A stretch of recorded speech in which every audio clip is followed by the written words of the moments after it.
America president Donald Trump mood ఎప్పుడు మారుతుందో చెప్పలేం.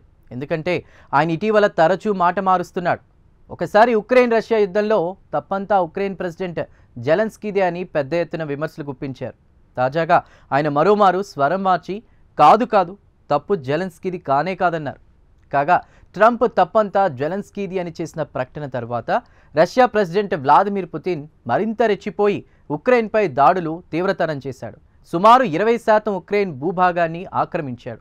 తాజాగా ట్రంప్ జెలెన్స్కీని వెనకేసుకురావడానికి గల కారణాలేంటో ప్రత్యేక కథనంలో తెలుసుకుందాం.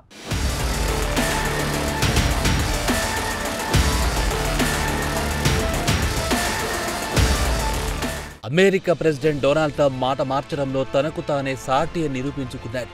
తాజాగా ఆయన గురువారం నాడు వైట్ హౌస్ లో ఇటాలియన్ పీఎం జార్జియా మెలోనీతో కలిసి మాట్లాడుతూ రష్యా యుక్రెయిన్ యుద్ధంలో జెలెన్స్కీది తప్పు లేదని తేల్చి చెప్పాడు.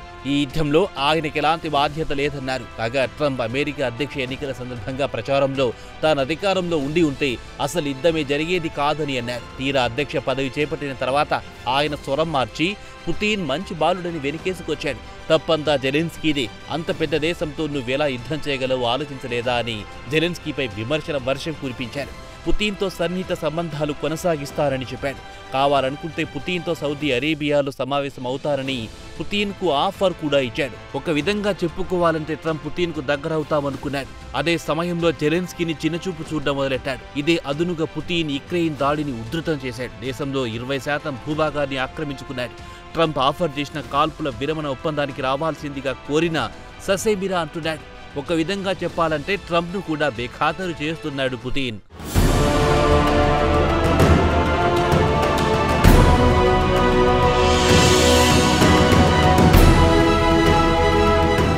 వాస్తవానికి యుద్ధం ప్రారంభించింది రష్యా. ఫిబ్రవరి 24, 2022న పుతిన్ యుక్రెయిన్పై యుద్ధం ప్రకటించాడు. దీనికి ఆయన చెబుతున్న కారణం యుక్రెయిన్లోని రష్యా పౌరులను జెలెన్స్కీ 2వ తరగతి పౌరులుగా చూస్తున్నాడని కుంటి సాకులు చెప్పాడు. వాస్తవానికి పుతిన్ ప్రధాన ఉద్దేశం యుక్రెయిన్లోని విలువైన ఖనిజాలను దోచుకోవడమే. అదే పని ప్రస్తుతం ట్రంప్ చేస్తున్నాడు. యుక్రెయిన్లోని అరుదైన విలువైన ఖనిజాలను హస్తగతం చేసుకోవడానికి, రష్యాతో మధ్య ఒట్టితో నెరపడానికి నజరానాగా యుక్రెయిన్కు ప్రకృతి ప్రసాదించిన సంపదను తనకు రాసి ఇవ్వాలని డిమాండ్ చేస్తున్నాడు ట్రంప్. ఇక తాజాగా ట్రంప్ స్వరం మార్చి యుద్ధం ప్రారంభం కావడానికి జెలెన్స్కీకి ఎలాంటి సంబంధం లేదని తేల్చారు. అయితే ఈ యుద్ధంలో ఆయన పనితీరు సరిగ్గా లేదని అభ్యంతరం వ్యక్తం చేశారు. మొత్తానికి యుద్ధానికి ఆయన బాధ్యత ఏమీ లేదని తాను భావిస్తున్నానని గురువారం నాడు ప్లేట్ ఫిరాయించాడు. కాగా పాశ్చాత్య దేశాలకు అనుగుణంగా జెలెన్స్కీ వ్యవహరిస్తున్నాడని ఆరోపించాడు.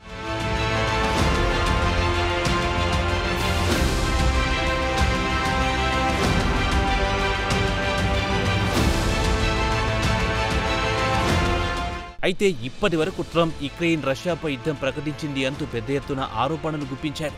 జెలెన్స్కీ నిర్వాకం వల్ల లక్షలాది మంది ప్రాణాలు కోల్పోయారు. దానికి ఆయన బాధ్యత తీసుకోవాల్సిందేనని ఘాతుగా విమర్శలు గుప్పించారు. తాజాగా ట్రంప్ గురువారం నాడు మాట్లాడుతూ యుద్ధానికి జెలెన్స్కీ కారణం కాదని గురువారం నాడు ఇటాలియన్ ప్రధానమంత్రి జార్జియా మెలోనీతో కలిసి వైట్ హౌస్లో మాటల సందర్భంగా అన్నాడు. యుద్ధానికి మూల కారకుడు జెలెన్స్కీ అని ఆయనపై నెపం నెట్టడం లేదు. అయితే ఈ యుద్ధంలో గొప్ప పనిచేశాడని కూడా చెప్పను. ఓకే అంటూనే తాను ఆయనకు పెద్ద ఫ్యాన్ కూడా కాదని మెలోనీతో మాట్లాడుతూ అన్నారు. ఇదిలా ఉండగా జెలెన్స్కీ ఆదివారం నాడు CBSకి ఇచ్చిన ఇంటర్వ్యూలో ట్రంప్ను ఒక్కసారి యుక్రెయిన్కొచ్చి చూడాలని ఆహ్వానిస్తారని చెప్పాడు. యుద్ధంలో యుక్రెయిన్ను రష్యా ఎంత ధ్వంసం చేసిందో ఆయన ప్రత్యక్షంగా చూస్తే తెలుస్తుందన్నారు.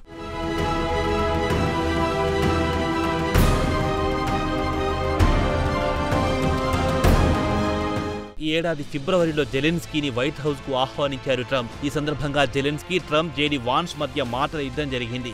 ఈ తతంగమంతా మీడియా ముందు జరిగింది. లైవ్ టెలికాస్ట్లో యావత్ ప్రపంచం చూసి ముక్కున వేలేసుకుంది. ట్రంప్ వ్యవహార సరళిని యావత్ ప్రపంచం ముక్త కంఠంతో ఖండించింది. జెలెన్స్కీతో అవమానకరంగా వ్యవహరించారు. రష్యాతో యుద్ధానికి కాలు దువ్వింది నువ్వే, అంత బలమైన రష్యాను చిన్న దేశమైన నువ్వు ఎలా ఎదుర్కోగలవని యుద్ధానికి దిగావు.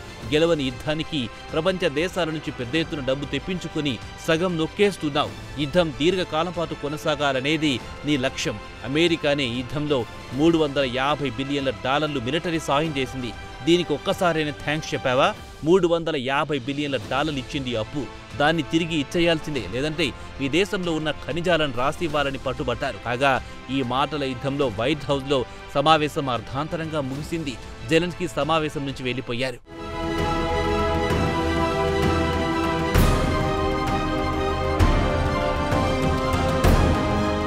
అటు తర్వాత జెలెన్స్కీ కాస్త చల్లబడి రాజీ ధోరణికొచ్చాడు. శాంతి చర్చలకు రావాలని ట్రంప్ పుతిన్ను కోరినా ఆయన లెక్కలేనని షరతులు పెట్టి కాలయాపన చేస్తున్నాడే తప్ప ముందుకు రావడం లేదు.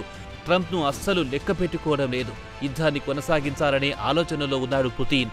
ఇది గమనించిన ట్రంప్ ప్రస్తుతం స్వరం మార్చాడు. ఆయన గురువారం నాడు ఇటాలియన్ పీఎం మెలోనీ ట్రంప్తో సమావేశమయ్యారు. ఆయన మీడియాతో మాట్లాడుతూ యుక్రెయిన్ స్వాతంత్ర్యం కోసం తామందగా నిలిచామని తెలిపారు.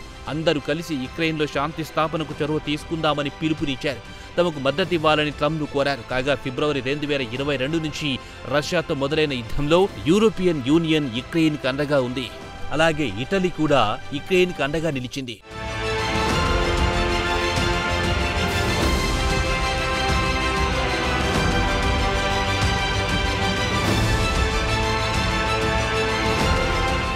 ఇక ట్రంప్ మాత్రం యుక్రెయిన్తో మినరల్ డీల్ వచ్చే వారం కుదుర్చుకుంటామని స్పష్టం చేశారు.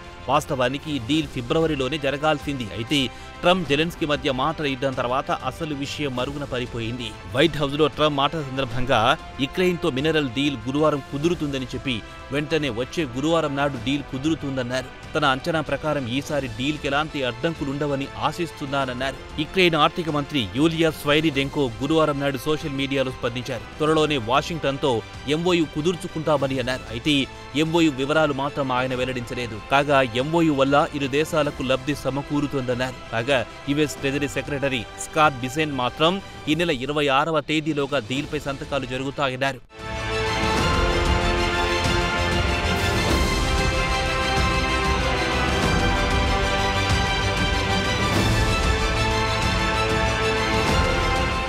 ఇక జెలెన్స్కీ ట్రంప్తో ఒప్పందం కుదుర్చుకున్నా యుక్రెయిన్కి ఎలాంటి లాభం ఉండే అవకాశాలు లేవు. ఎందుకంటే ఇప్పటికే ట్రంప్ పలుమార్లు యుక్రెయిన్ భద్రతకు తాను హామీ ఇవ్వనని తేల్చి చెప్పారు. ఒకవేళ రష్యా యుక్రెయిన్లో భీకర దాడులకు పాల్పడ్డా అమెరికా మాత్రం వాటిని అడ్డుకోవడానికి ప్రయత్నించదు. రష్యా సైనికులను ఎదుర్కోవాల్సింది యుక్రెయిన్ సైనికులే. కేవలం అక్కడి గనులను అభివృద్ధి చేయడం వరకు మాత్రమే తమ పని అంటున్నాడు ట్రంప్. ఒకవేళ పుతిన్ దాడులను ఉధృతం చేస్తే తాము అక్కడి నుంచి తప్పుకుంటాం, కానీ రష్యాతో ఎదురు దాడులకు దిగమని చెబుతోంది ట్రంప్ అడ్మినిస్ట్రేషన్. మరి ట్రంప్ తానిచ్చిన $350 బిలియన్ల వసూలు చేసుకోవడానికి అధిక ప్రాధాన్యం ఇస్తున్నాడు. యుక్రెయిన్ ప్రజలను వారి మానాన వారిని గాలికి వదిలేయడం మాత్రం అత్యంత దారుణం. మరి డీల్ సందర్భంగా ఎలాంటి షరతులుంటాయో వేచి చూడాల్సిందే.